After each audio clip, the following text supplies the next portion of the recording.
After nearly 70 years of activities in Japan, the USARJ Japan Band held an inactivation ceremony on August 9th at Camp Zama's Kizuna Hall. Chief Warrant Officer 3 Matthew David and First Sergeant Leslie Borges, the unit's commander and first sergeant, cased the unit's colors, signifying the end of the USARJ Band's mission. From the times when drums would beat to signal the march forward into battle, to serving as peacetime musical ambassadors, as our band here has done.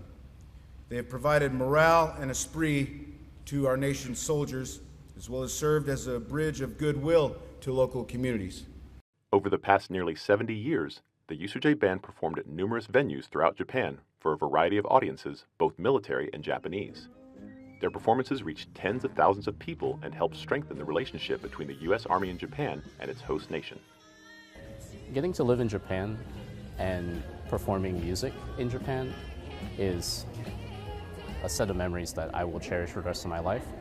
Not only did I get to play saxophone for the band, for the people, I also got to conduct the band, and I also got to interact with our Japanese counterparts when we performed with bands, practicing my Japanese up on the podium.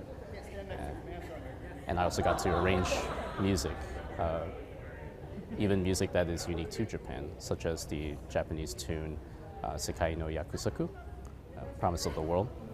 Those are memories, as I said again, and I'll say again, I will cherish for the rest of my life.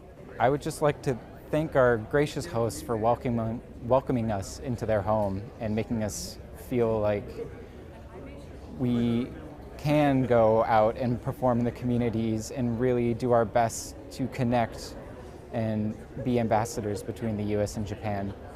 And I hope that someday the opportunity comes that the band is reactivated and that we can continue to make these connections and build the relationship between our two countries. The professionals in the USARJ Japan Band, both past and present, brought memorable music to military communities and the country of Japan for several decades, and their impact is certain to be remembered for many years to come. There's a reason why generation after generation sing the same song, why we keep playing these symphonies from the 1800s, 1700s. Music ties us to our past and to the good memories of the past. And so whenever we have the Operation Tomodachi, like annual concerts, we remember everybody who were taken from us, for lack of words, and we also remember everybody who put their hard work into just building those real strong relationships.